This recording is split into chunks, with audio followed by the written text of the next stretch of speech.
We have the author Sam Lichtman on the line to talk about M16s. Ooh, let's say, did you know that John Dillon is the attorney on the Miller versus Abontis case? And that's what I said, Bontis. Bonta. Bonta to you, too. And the Jones versus Bonta case. In other words, he's working to remove.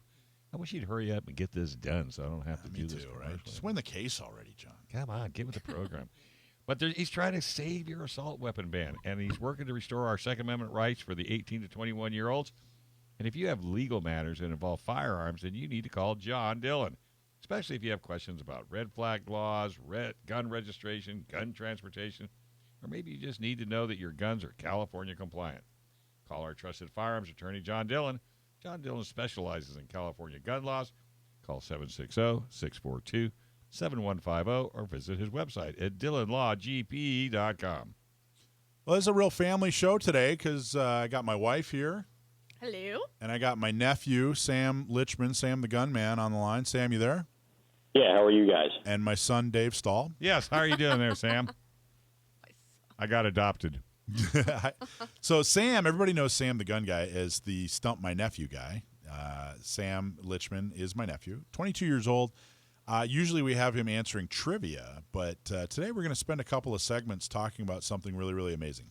He actually wrote it's like a 7 or 8 page article for Leatherneck Magazine. Wow. So he's an author now. He's a published author now. Wow. And it was all on it's basically the history of the M16.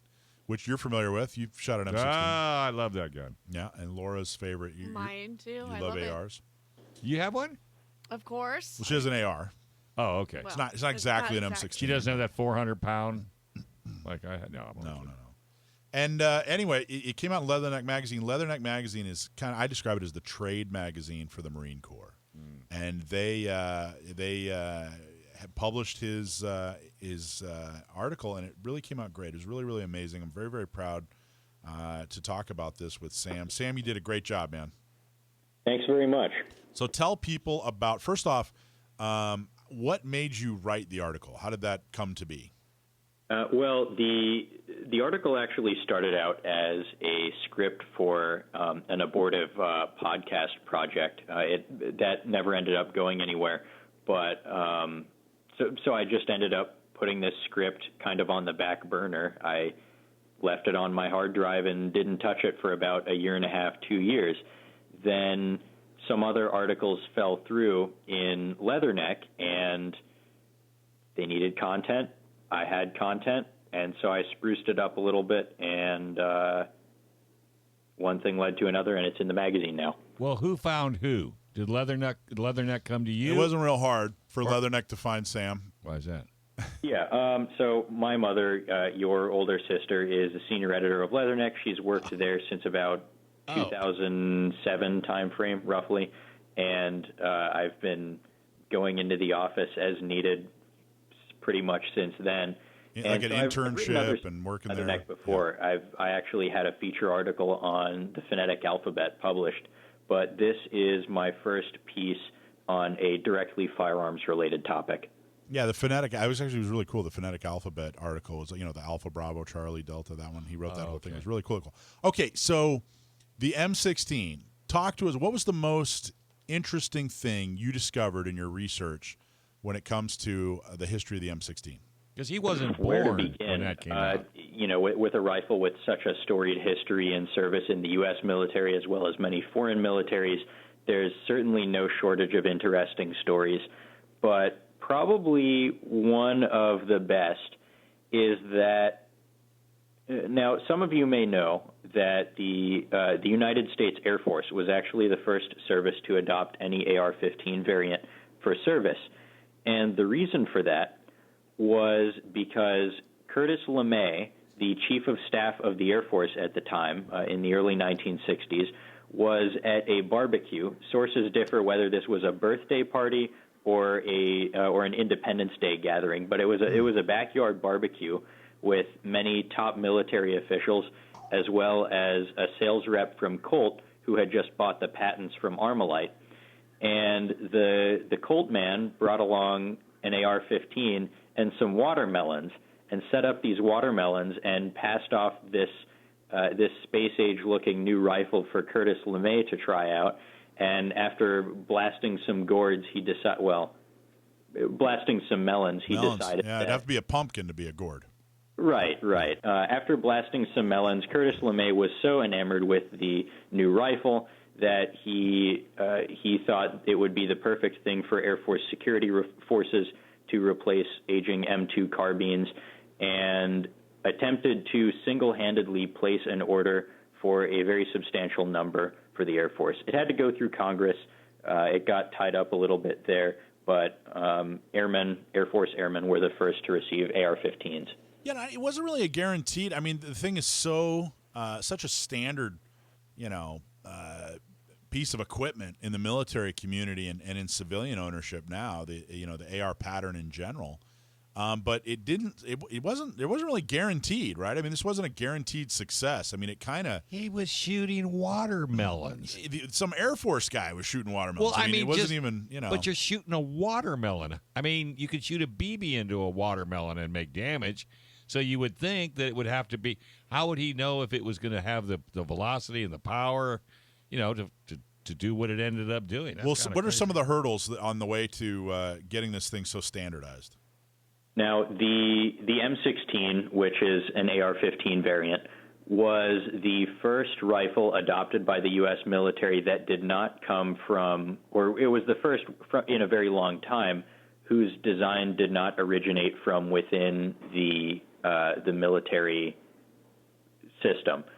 For a long time, Springfield Armory, not the same as the company now. The company called Springfield Armory has no relation to the original Springfield Armory. But the old Springfield Armory had existed for a very long time to lead weapons development projects for the U.S. military, but Robert McNamara led an effort to defund it, with the assumption being that the private market would be able to fill the role. And it's a very complicated political story that this is neither the time nor the place for. But the AR-15 was developed by Armalite, a division of Fairchild Airplane and Engine Company in Costa Mesa, California, in the 1950s. They didn't really have any relation to the military. They were pretty much just a design firm leveraging the sorts of expertise in space-age materials and manufacturing from Fairchild, being an aerospace contractor, to coming up with innovative new designs. But it turned out that the AR-10, which was an earlier design in 7.62 NATO, it had a number of very desirable features, but it wasn't really what the military was looking for. But the military was experimenting with some new small caliber high velocity rounds the Army had spent a long time investigating the possibility of a smaller intermediate cartridge firing a very small bullet very fast. And it was just sort of, the time was right, the place was right.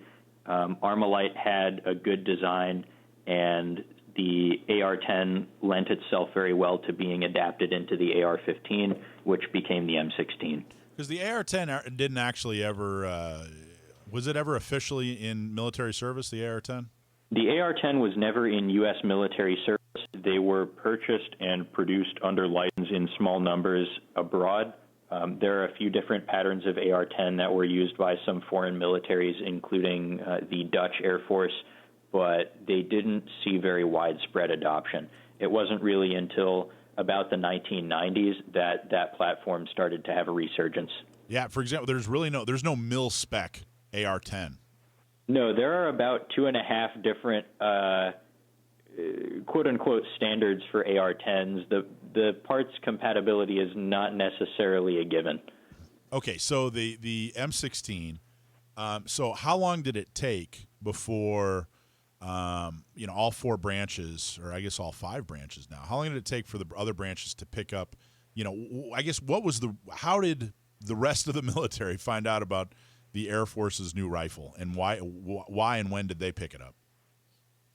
Well, it's another case of sort of all the conditions were very suitable for this to happen. The M14 program was having a lot of difficulties. It had always been a difficult program ever since its inception, And the M14 just took a really long time to adopt. They were way more expensive and time-consuming to manufacture than had been anticipated, and the Army wasn't able to get enough out to soldiers in the field quickly enough. Not to mention that it wasn't exactly all that suitable for jungle warfare of the type that the Army and Marine Corps were encountering in Vietnam. Why wasn't it suitable?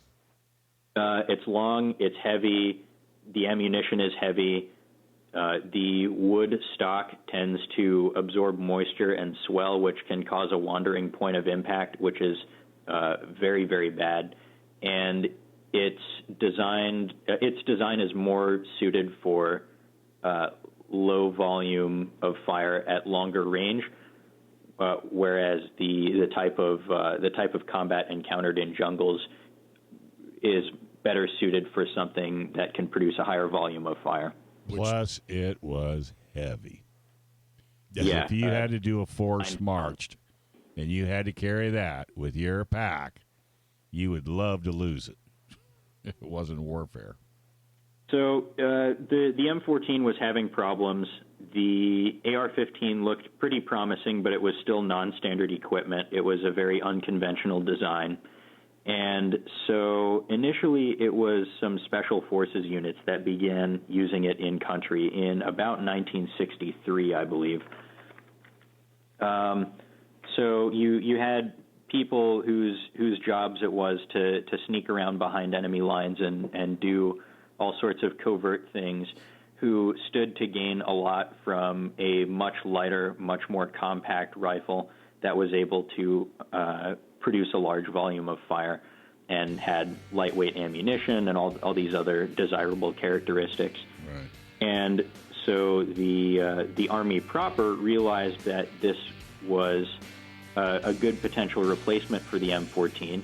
They adopted it. The Marine Corps, their hand was kind of forced, and there we are. All right, we're gonna continue this conversation about your article in Leatherneck Magazine about the history of M16.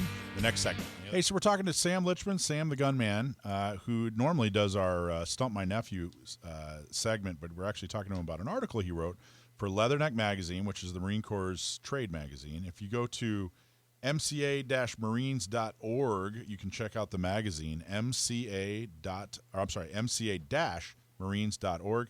We're also going to send his article out this week, so make sure to get on Gun Owners Radio's email list, San Diego County Gun Owners email list, and you'll be able to check out his article, which is the history of the M16. We were talking about how it got adopted, some of the hurdles. Let's go into a big misconception when it comes to the M16 and the AR platform in general. What did you find out? Sam? Hey, is Sam there? Okay, so while we get Sam back on the line, what he did find out and what the article talks a lot about is that the AR platform, especially the M16, has a bad reputation when it comes to reliability. And the reality is there were some problems at the beginning, but a lot of them were solved. A lot of them were solved by simply maintaining a rifle the way a rifle needs to be maintained and improving the materials that were used to build the AR. But unfortunately, some horribly tragic stories during the Vietnam War about people that were caught in battle and their guns weren't working. Those just tend to stick. So, Sam, we were just talking about the reliability issues, or at least the perception that there are reliability issues of the M16. What can you talk a little bit about that when it came to researching your article? Yeah, the AR platform still, in some circles, has kind of a reputation, in my opinion, not necessarily warranted for poor reliability. And all of this really stems from early experiences in Vietnam with early model AR-15s and, M16s especially. Now, the design isn't really inherently flawed in initial testing. Like you would think, if there was something wrong with it, wouldn't they have caught that in testing? Well, they didn't, because there was nothing wrong with it initially. The rifles functioned flawlessly pretty much in, they had malfunctions, that was expected, but they functioned very well in Army and Air Force testing. They proved more reliable and more accurate than the M14, but when they started getting out to soldiers and Marines in the field, they started not working. Why is that? Yeah, what's the problem? What was the problem? Well, there were a few problems. One was that the barrels were not chrome-lined, so they had a bit of a tendency to get rust in the chamber when not properly maintained in the humid jungle conditions. But really the biggest problem was actually stemmed from the ammunition. Now, the rifle and the ammunition were designed together by some of the same engineers on the same team, and they were designed to function correctly together, which they did. But at some point, the Army Ordnance realized that the ammunition was underperforming by about 3% or so. They were losing about 100 feet per second under what was expected.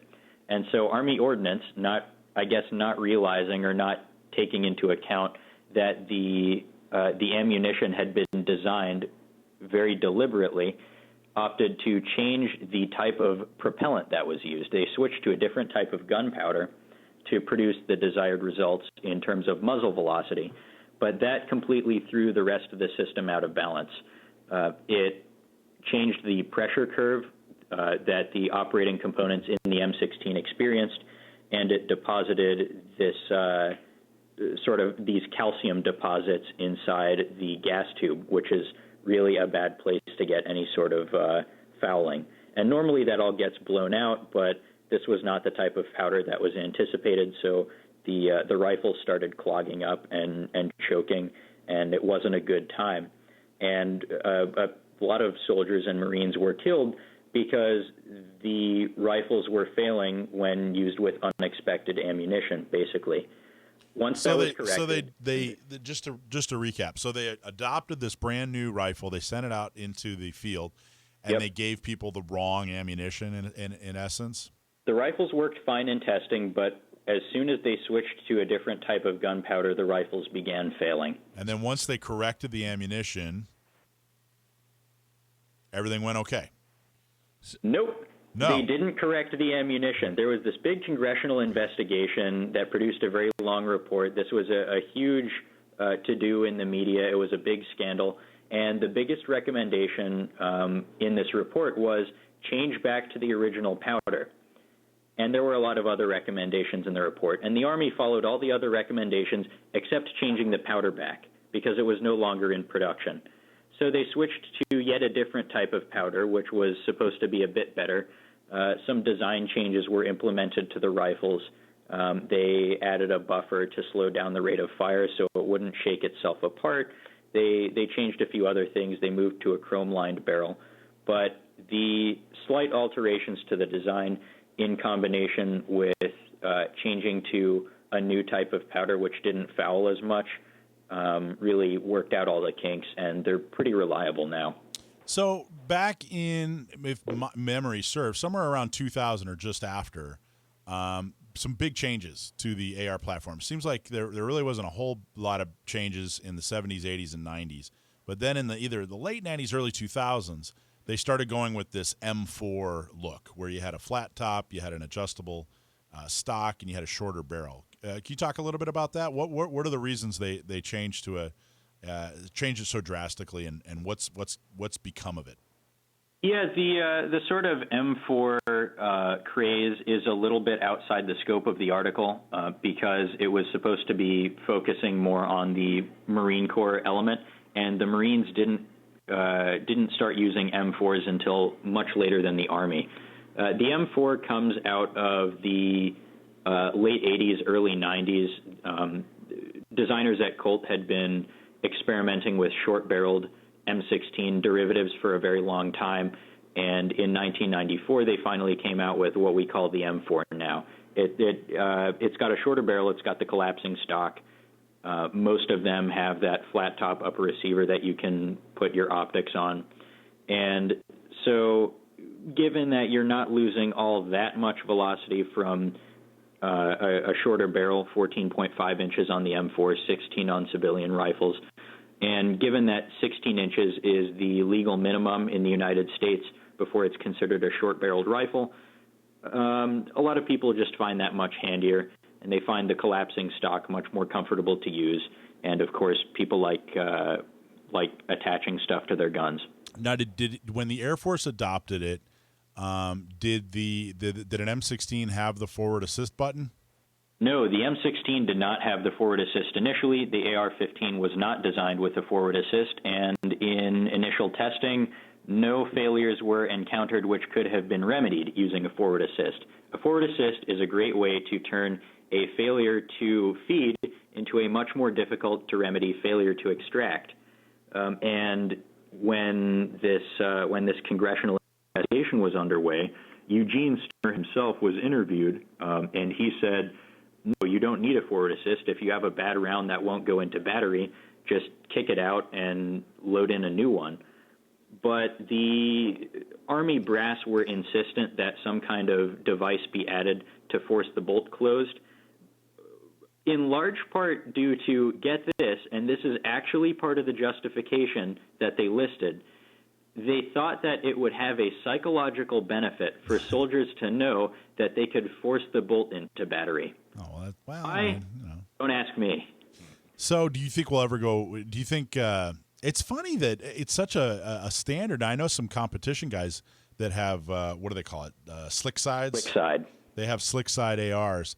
Do you think that that we'll ever go back there? Is there any kind of push to get rid of the forward assist, or it just kind of hangs out there and nobody cares?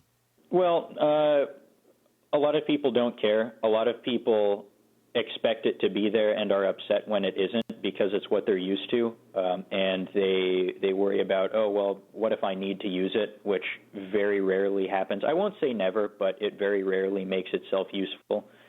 The Air Force Ar-15s, even after the forward assist was added to the Army and Marine Corps rifles, the Air Force insisted that they still be left off because that wasn't part of the original design.